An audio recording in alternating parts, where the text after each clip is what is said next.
Hello friends, I am Shipali here and welcome back to our YouTube channel Meta Knowledge Club. So friends, आज हम देखेंगे अपना नया chapter जो कि है एरिया रिलेटेड टू सर्कल। तो बेटा area related to circle chapter के क्वेश्चन स्टार्ट करने से पहले सबसे पहले हम इसके बारे में थोड़ा सा जान लेते हैं। बहुत बेसिक सी चीज़ें बताऊंगी, फॉर्मूले बेस्ड चैप्टर है, बहुत ईजी है।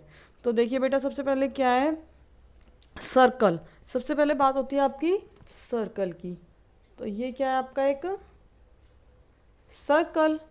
तो एरिया ऑफ सर्कल क्या होता है बेटा? सबसे पहले एरिया ऑफ सर्कल की ही हम बात कर लेते हैं। क्या होता है? Pi r square. Clear? I think you all know well this formula. Area of circle is pi r square. And what is the circumference of circle? Circumference जो होता है बेटा वही आपका पैरामीटर होता है ना? ये वाला पूरा जो इसकी आउटलाइन होती है। तो सर्कमफ्रेंस ऑफ सर्कल क्या होता है? 2 पाई आर। ये भी इसका एक फॉर्मूला हो जाता है। तो बेटा ये तो बहुत बेसिक हो गया कि सर्कल का एरिया और सर्कमफ्रेंस क्या होता है। अब सर्कल में ही एक बात आती है, सर्कल का सेक्टर क्या होता है? What is the sector of a circle? तो बेटा ये सर्कल है, अगर कोई भी एक सेंटर से हम दो रेडियस को ड्रॉ किए करते हैं तो वो क्या होता है आपका एक सेक्टर। ये भी एक सेक्टर है। आप क्या होगे, तो यहाँ से भी तो ये दो रेडियस ड्रॉ हो रही है, तो ये भी एक सेक्टर है। इसे हम माइनर सेक्टर बोल देते हैं क्योंकि ये छोटा है, तो इसलिए माइनर सेक्टर हो गया। और ये आपका क्या हो गया? Major sector. क्लियर बेटा? नाउ एरिया ऑफ सेक्टर क्या होता है बेटा? यहाँ पे आप देख रहे हैं बेटा कोई ना कोई एंगल बनता है, यहाँ पे भी ऑब्वियसली कोई ना कोई एंगल बनेगा। पूरा एंगल जो कंप्लीट एंगल होता है वो 360 का होता है। तो बेटा एरिया ऑफ सेक्टर, सेक्टर पहली बात तो पता चला आपको कैसे बनता है। जो भी सर्कल के से दो रेडियस जो होती है उसको मिलकर जो एरिया बनता है उसको एरिया ऑफ सेक्टर बोलते हैं। एरिया ऑफ सेक्टर का फॉर्मूला क्या होता है? थीटा अपॉन 360 इंटू एरिया की बात हो रही है तो pi r square. Easy, pi r square तो एरिया होता ही है, उसका थीटा अपॉन 360 मतलब कुछ एंगल लिया है हमने उसका। कुछ एंगल जो है वो ये वाला एंगल है अगर माइनर सेक्टर की बात करें तो। लेट वी से the minor sector angle is 60 degree. अगर ये 60 डिग्री का एंगल तो यहाँ 60 पुट कर देंगे। अगर हमें मेजर सेक्टर का एरिया फाइंड आउट करना है तो 360 माइनस 60 इट मीन्स 300। तो यहाँ पे थीटा की जगह 300 पुट कर देंगे। क्लियर बेटा? तो ये क्या होता है आपका एरिया ऑफ सेक्टर। और ये जो सेक्टर है इसका नेम कैसे देंगे हम? ऐसे नहीं दोगे आप ए बी सी ना। ये ए बी सी तो बेटा एक ट्राइंगल हो गया है, फिर वो तो सीधी लाइन होनी चाहिए यहाँ से, है ना? ये ए बी, यहाँ पे एक और नाम दीजिए A B P C. Area of sector A B P C. Clear? ये तो हो गई आपकी सेक्टर की बात। अब हम देखते हैं एक और टर्म इसमें आती है, सेगमेंट।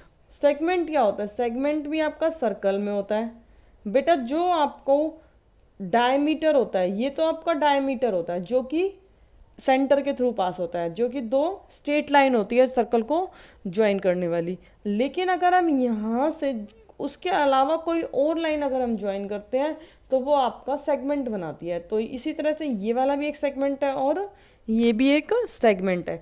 जो डायमीटर होता है उसको भी हम एक सेगमेंट बोल सकते हैं। वो जो है वो सर्कल को 2 इक्वल पार्ट्स में डिवाइड करता है, 2 इक्वल सेगमेंट्स में डिवाइड करता है।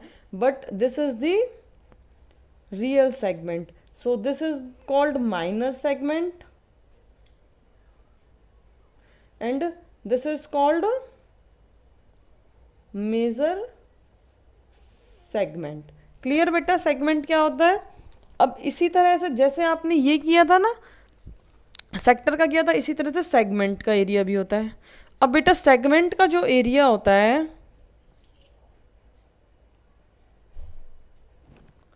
वो आपको कैसे फाइंड आउट होएगा वो यहाँ पे देखना है बेटा। सेगमेंट के एरिया का कोई प्रॉपर फॉर्मूला नहीं होता है, लेकिन जो सेगमेंट है आप देखेंगे वो सेक्टर में से ही फाइंड आउट होता है। अगर हमने इसको ज्वाइन किया तो सेक्टर में से ही एक सेगमेंट फाइंड आउट हुआ है ना। अगर पूरे सेक्टर के एरिया में से मैं ट्राइंगल का एरिया हटा देती हूँ तो वो क्या आता है? सेगमेंट का। यहाँ पे भी ये सेंटर था, इसको ज्वाइन कर लिया। अगर ये वाला आपका सेक्टर बन गया, इस सेक्टर के एरिया में से that is A B P and C. अगर पूरे सेक्टर के एरिया में से ट्रायंगल का एरिया माइनस कर दिया तो किसका आ गया, सेगमेंट का। तो एरिया ऑफ सेगमेंट क्या होगा बेटा, एरिया ऑफ सेगमेंट क्या होगा, area of sector minus area of triangle. अब बेटा एरिया ऑफ सेक्टर तो आपको पता है, अभी मैंने यहाँ बताया है। एरिया ऑफ ट्रायंगल जो है वो भी आपको पता है। अगर यहाँ एंगल जो है वो 90 डिग्री का है तो 1/2 बेस इंटू हाइट हो जाएगा। अगर हमें रेडियस गिवन है तो क्या हो जाएगा, एरिया ऑफ ट्रायंगल, यहाँ पे आपका एक नया एरिया होता है। एरिया ऑफ ट्रायंगल क्या होगा, 1/2 आर स्क्वायर साइन थीटा। ये बेटा एक नया फॉर्मूला होता है, ये आप नोट कर लीजिए या याद रख लीजिए इसको। एरिया ऑफ ट्रायंगल का क्या फॉर्मूला होता है, 1/2 आर स्क्वायर साइन थीटा। इसी तरह से अगर आपको तीनों साइड्स गिवन है, ये वाली आर्क भी गिवन है, ये भी गिवन है, ये भी गिवन है, एंगल गिवन नहीं है, तो क्या होगा, तो बेटा हीरोन्स फॉर्मूला अप्लाई हो जाएगा। इसी तरह से ट्रायंगल का एरिया जो है वो क्वेश्चन के इंफॉर्मेशन के ऊपर बायस है ना, उसके अकॉर्डिंग ही उस पर वो चलता है कि क्या हम यहाँ पे लगाएंगे। तो बेटा आपका ये सर्कल का एरिया हो गया, सरकमफ्रेंस हो गया, एरिया ऑफ सेक्टर हो गया, एरिया ऑफ सेगमेंट हो गया। अब हम देखते हैं बेटा एक ये वाली आर्क जो है, ये रेडियस आपको पता है, और ये वाली आर्क की लेंथ कैसे पता चलेगी, what is the length of the arc of the sector, है ना। सेक्टर की जो आर्क है वो क्या होगी, so length of the sector's arc. बेटा length of the sector's arc, sector के आर्क की लेंथ यानी बीपीसी आपको यहाँ पे फाइंड आउट करना है। तो बेटा इसकी आर्क के लिए जब पूरी आप फाइंड आउट करते हो तो क्या होता है 2πr, लेकिन ये कुछ पार्ट करना है तो इसका जो एंगल बन रहा है वो क्या बन रहा है, θ/360, है ना। पूरे में से इतना एंगल बन रहा है इंटू 2πr। सेम बेटा एरिया की तरह ही यहाँ पे हो जाएगा। एरिया में तो क्या होता था, एरिया निकाल रहा है सेक्टर का तो πr², यहाँ लेंथ निकाल रहा है तो यहाँ 2πr हो जाएगा, θ/360 तो दोनों में आएगा ही।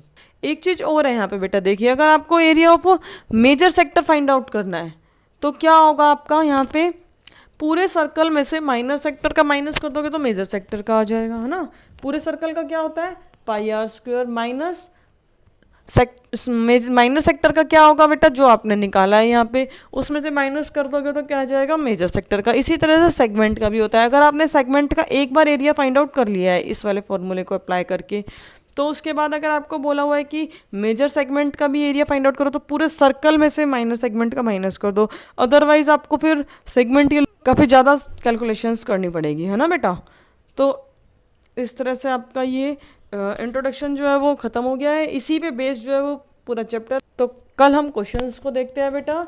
आज के लिए बस इतना ही। Thanks for watching my video. Please like, subscribe and share my channel. Thank you very much.